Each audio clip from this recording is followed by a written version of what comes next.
باش يبنيو بالطين. في الزلزال هذا كيسبونا وقالوا لنا دولة الطين. إلى احنا مملكة الطوب، انتم جمهورية إخراج الحيوان.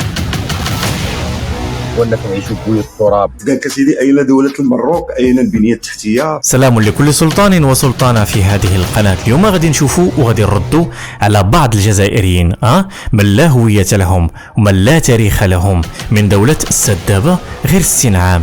يعني جدي انا كبر من هاد الدولة هذه من بعد موقع الزلزال في المغرب، فخرجوا كيضحكوا في المنابر الإعلامية وفي الصفحات الفيسبوكية على المغرب وكيقولوا عليها مملكة الطين، بحكم ان كاينين ديور في جبال الأطلس كيتبنوا بالحجر والطين، وبحكم انهم فاقدين الهوية والتاريخ ما عارفينش باللي هاد البنايات هذه اللي كاينه في جبال الأطلس اللي كتبنى بالطين والطوب هي اقدم من دولتهم بآلاف السنين. وقبل ما نكملوا ما تنسوش لايك، اشتركوا في القناة وتضغطوا لي على ديك الجرس. هذوك قرى في الجبال عندهم الطوب والطين فوق الجبال ماشي في المدن. حنا هنا بمنطقة طبيقة ببلدية بن عجوز في سكيندا تعيش عائلات داخل أكواخ مشيدة بفضلات الحيوانات. إنا لله ودعم. احنا عندنا زلزال وخسائر بشريه ومعنويه وماديه، وهاد الناس كيضحكوا فينا وكيتشفوا فينا وحتى في الناس اللي ماتوا وسمونا مملكه الطوب. ايوا باش نمرضك يا كرغولي بهاد المملكه اللي هي مملكة مغربية شريفة، كاين جناح مغربي في عالم ديزني بولاية فلوريدا بالولايات المتحدة الأمريكية، وكيتعتبر الجناح الوحيد العربي والأمازيغي والإفريقي اللي كاين في عالم ديزني. جناح كيشهد على تاريخ وجزء بسيط من تراث المملكة المغربية ومصيب في الولايات المتحدة الأمريكية بالطين، اللي كتعتبره انت عيب وكتعتبره تخلف. في الولايات المتحدة الأمريكية كيبنيو بالطين الجناح المغربي، وحتى الديور ديالهم في امريكان راه كيصيبوهم بالطراز المغربي. هذا ان دل على شيء فانما يدل على ان سكان جبال الاطلس الامازيغ الاحرار بتراثهم لقرون يحتفظون بهذا التراث. بيوت من الطين، هذا الطين الذي خلقنا منه وسنعود اليه. هل هذا يدل على التخلف ام يدل على عراقة التراث؟ وباش نزيد نمرضك، هاد الامازيغ ديال المغرب اللي كتضحك على البنايات ديالهم اللي هي تراثهم، عندهم اقدم بنك في العالم اللي تنشأ سنة 1612. فين كنتي ديك الوقيته؟ شكون الرئيس اللي كان حاكمكم في الجزائر ديك الوقيته؟ ونزيدك هاد البنك مازال خدام حتى لدابا. اقدم بركه سبحان الله، اقدم بركه في العالم. شوفوا سبحان الله 1612. دابا هاد البيوت هادو كل واحد عنده بيت ديالو، كاين الكونت ديالو. هذا الكونت ديال كل واحد، الكونت ديال كل واحد في الدوار، الكونت ديال كل واحد في الدوار. هادو هما الكونت. برافو. مازال الان خدام هادشي؟ هي مازال باقي خدام. سبحان الله. شو الناس كيتفكروا، شو الناس كيتفكروا كي كانوا تيخباو فليساتهم، تيخباو رزقهم. والثقه الكبيره 1612. تبارك الله ما شاء الله. التاريخ ديال البنكه الله يسخر لكم. تاريخ.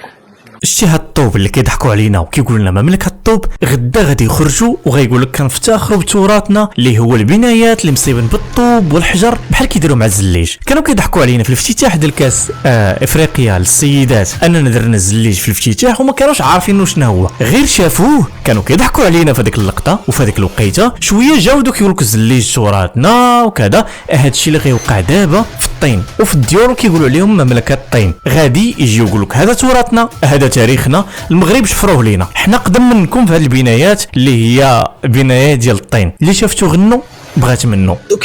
كيفكروا قال لك في الجبال علاش مطلعين الحمار. تابعوا هذا الفيديو القادم من احد المناطق المتضررة من الزلزال. لا حول ولا قوة الا بالله. سبحانه يا ولاد الوسخة، سبحانه. هاد الناس كتعيب على المغرب لما استعملوا الحمير. أنت عميت عينك عن كل الأدوات المغربية التي تعمل، طائرات الهوليكوبتر والدرع والقوات المساعدة والملك يتبرع بك. كل الدولة حالة استنهاء، أنت انفتحت عينك على الحمار. على خاطر راهم راسه خامجه، الخريه تاع الحمار هذاك خير من تبونين. ولو وجدت أنت الحمار هذا ستأكله. أنا متأكد والله لو هو عندك كان أكلته. لأنهم هما كياكلوا الحمير. ما عرفاش الناس اللي كتستعمل الحمير في هذه المسائل هذه. We are here to carry loads. We have 6 very different mules here. Our task is to supply the troops on narrow paths in the mountains. لكن هما الحمير كيستعملوهم حتى في المدينة. يشق هذا القطيع من الحمير طريقه في أزقة وشوارع حي القصبة في الجزائر العاصمة لجمع القمر. يعني أين العيب؟ هل في الجبال ولا في المدينة؟ في قاع العاصمه، في العاصمه الجزائريه. في الجبال نطلعوا غواص اخويا. الجبال هذوك راه سميتهم الجبال كيطلعوا فيهم مع الحمير والبغال. والله ان المتضررين من الزلزال عايشين اليوم احسن من الجزائريين. عادي، اي حاجه تتوقعها من شعب ودوله لا تاريخ ولا هويه لهم. المنكوبون في المغرب يعيشون احسن منك كجزائر. الجميع يشهد الان ان سيمانه جمعنا وطوينا كلشي تم الايواء ديالو، ابار هادشي اللي دارت الدوله، داكشي اللي دار الشعب المغربي يوكل الجزائر كامله. والناس اللي ضرت شاط عليهم الخير. دابا احتاجناكم تعاونونا الجزائر، راه منكوبين قالوا عطيو الجزائريين راه ضروري مساكن، عارفينكم هم. الجوع في الجزائر، الجوع يا الجوع. ما كاش سميد، ما كاش البطاطا، ما كاش الزيت، ديروا لاشان غدوه.